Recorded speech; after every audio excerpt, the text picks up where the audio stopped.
आज मैं जिस तस्वीर को आपको दिखाने जाने वाला हूँ उसके बारे में हिंदुस्तान के प्राइम मिनिस्टर नरेंद्र मोदी ने कहा कि उन्हें लोग नहीं जानते थे, बल्कि यूँ कंपैरिजन करके कहा कि हम कहते हैं कि जिस तरह अदा शर्मा हीरोइन को लोग नहीं जानते थे जब तक अदा शर्मा ने कंट्रोवर्शियल मूवी केरला स्टोरीज़ में काम नहीं किया।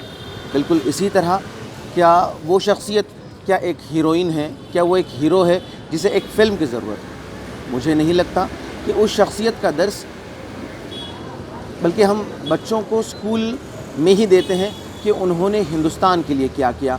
मैं उस तस्वीर को आपके सामने रख दूं कि ये मोहनदास करमचंद गांधी है, जिन्हें हम प्यार से महात्मा गांधी कहते हैं। महात्मा गांधी को अब आप ही बताइए कि कौन नहीं जानता है।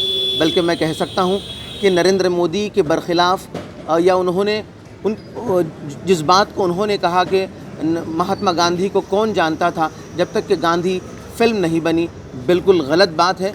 बल्कि गांधी ने जिस अंग्रेज़ों के ख़िलाफ़ बल्कि उस ज़माने के वो अंग्रेज़ व बरतानिया के लोग जो दूसरे ममालिक पर काबिज़ थे, जिनके कॉलोनीज़ बने हुए थे, उनके ख़िलाफ़ जाकर उस ज़माने की ताकतवर लोगों के ख़िलाफ़ जाकर गांधी ने जब आवाज़ उठाई, बल्कि मैं कहूँ कि गांधी ने साउथ अफ्रीका में जो काम किया, जहाँ अंग्रेज़ों के ख़िलाफ़ उन्होंने वहाँ पर आवाज़ उठाई, फिर हिंदुस्तान आए और हिंदुस्तान पर आकर अपने वस्त्र को, अपने कपड़ों को उन्होंने त्याग दिया, कुर्बान कर दिया। वो एक कपड़ा अपने तन पर रखते और दूसरा कपड़ा होता उनकी धोती और उनके हाथ में डंडा था। उन्होंने अपने इस त्याग के ज़रिए जो अंग्रेज़ों के ख़िलाफ़ आवाज़ उठाई, उस ज़माने के सुपर पावर के ख़िलाफ़ जब आवाज़ उठाई, तभी से गांधी पूरे दुनिया में मशहूर थे। मुझे अब किसी नाम लेने की भी ज़रूरत नहीं है कि गांधी ने किन के साथ स्टेज को शेयर किया, या गांधी रहते हुए और गांधी इस दुनिया से जाने के बाद जिन्होंने गांधी की मिसालें दी और कहा कि वो गांधी का ही अमल है जिन्होंने अंग्रेज़ों को धूल चटा दिया और अंग्रेज़ों को हिंदुस्तान छोड़ने पर मजबूर किया, वो गांधी थे। और आज अगर हिंदुस्तान की पूरी दुनिया में अगर कोई पहचान है तो वो महात्मा गांधी से ही है। आप वर्ल्ड लीडर्स को किसी मौके पर भी सुने और मजबूर होकर नरेंद्र मोदी को भी जब वो बतौर हिंदुस्तान के प्राइम मिनिस्टर बाहर के दौरे पर जाते हैं, वो मजबूर होकर महात्मा गांधी का ही नाम लेते हैं। वो मजबूर है, बल्कि हम सब, नरेंद्र मोदी मजबूर हो सकते हैं, लेकिन हम सब को फ़ख्र है महात्मा गांधी पर कि